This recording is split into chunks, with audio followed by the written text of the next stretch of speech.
A gente está na terceira etapa da FLUP Brasil, e pela terceira vez eu estou revendo o pensamento desses caras, com Darcy Ribeiro, depois com Gilberto Freire, e em todas elas eu levei uma porrada e eu me lembrei que eu estava no Brasil.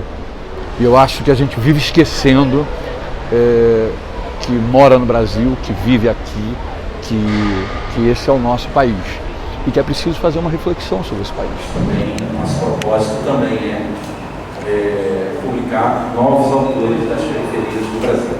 Essa forma de ver a história do Brasil através de imagens e da cultura é uma forma muito especial e que dá vontade de fazer um filme. As palavras branco e preto não se referem a cores. Elas, na verdade, são conceitos. As palavras são sacos. Não existem escravos. Não existiram escravos. Existiram homens que foram submetidos através da violência à condição da escravidão. Isso não impediu que eles continuassem a ser homens e mulheres integralmente, que sonhavam, que pensavam, que refletiam e que criavam. Aqueles que os haviam reduzido à condição da escravidão pensaram realmente que eles não eram tão humanos quanto eles brancos. E aí aconteceu a coisa mais improvável e mais sensacional da história do Brasil. Qual foi? Aquele que foi trazido como peça, aquele que foi trazido como mercadoria, aquele que era tratado como coisa, se tornou o grande mestre. Trouxe para o Brasil maneiras de falar, maneiras de pensar, maneiras de ver o mundo, maneiras de se vestir. E o Gilberto Freire foi um cara que percebeu isso. Então ele dizia assim: se fosse o Gilberto Freire aqui falando, falaria muito melhor do que eu, mas uma coisa que ele poderia dizer é apontar para esse sujeito aqui e dizer: você é africano, você é africano, você é africano, você é africano, você é africano, a senhora é africana, todos nós no Brasil somos africanos. E aí Gilberto Freire provaria. Por que eu digo que você é africano? Você.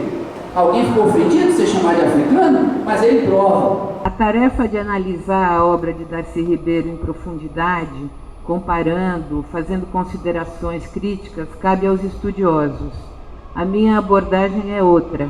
É a de quem viu, ouviu, conviveu, compartilhou experiências profissionais e uma amizade profunda. Darcy escreveu sem parar durante grande parte dos seus 73 anos de vida, muito bem vividos. As poltronas de suas casas tinham de ter braços largos para apoiar papel e caneta, e Darcy escrevia sempre.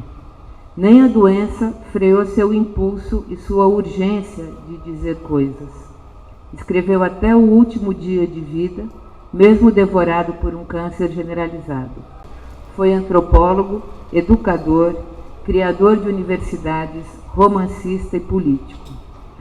Darcy fez parte de uma geração de intelectuais e artistas brasileiros que acreditava ser possível construir um projeto cultural para o Brasil e para a América Latina. Um projeto amplo, destinado a revolucionar as estruturas do país e do continente, e não apenas fazer pequenas reformas. Darcy incorporava no seu discurso coisas como o culto do Espírito Santo, a mestiçagem brasileira e uma profunda vontade de beleza que ele aprendeu a observar com os índios, com quem conviveu por mais de 10 anos. Para ele, nenhum modelo pronto podia explicar o Brasil. um país que teve uma história cheia de possibilidades, mas que ele achava que não deu certo. Ele dizia, o Brasil não deu certo. Mas que para poder reinventá-lo, esse país, era preciso conhecer esse país.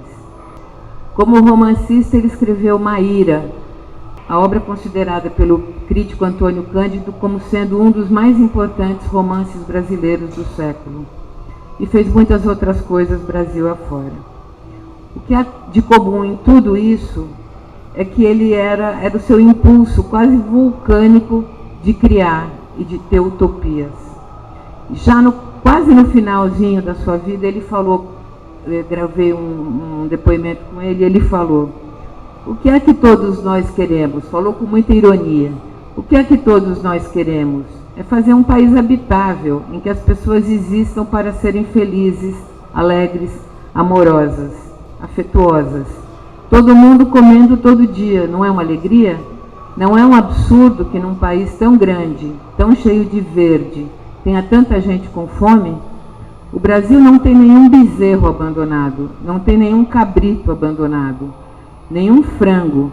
Todo frango tem um dono, mas tem milhões de crianças abandonadas. Quando uma sociedade perde o seu nervo ético, perde o seu amor e seu apego por suas crianças, que são a sua reprodução, essa é uma enfermidade tremenda.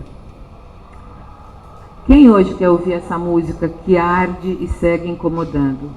Darcy falou várias vezes, eu fracassei em tudo que eu fiz. Fracassei com os meus índios, fracassei com a minha escola de período integral, fracassei com o meu socialismo, mas eu não queria estar no lugar deles. Eu acho que vale a pena vocês lerem e conhecerem Darcy. Eu acho que o Brasil tem que se deslocar para o próprio Brasil. Existe uma ideia de trazer essas pessoas todas ocasionalmente por causa da Copa do Mundo, o que nos traz muita dificuldade nesse momento em particular, na medida em que parte do nosso público é exatamente o público que rejeita a ideia de Copa do Mundo. Mas existia uma coisa que historicamente deu uma grande unidade ao país, que foi o amor à seleção. Então, assim,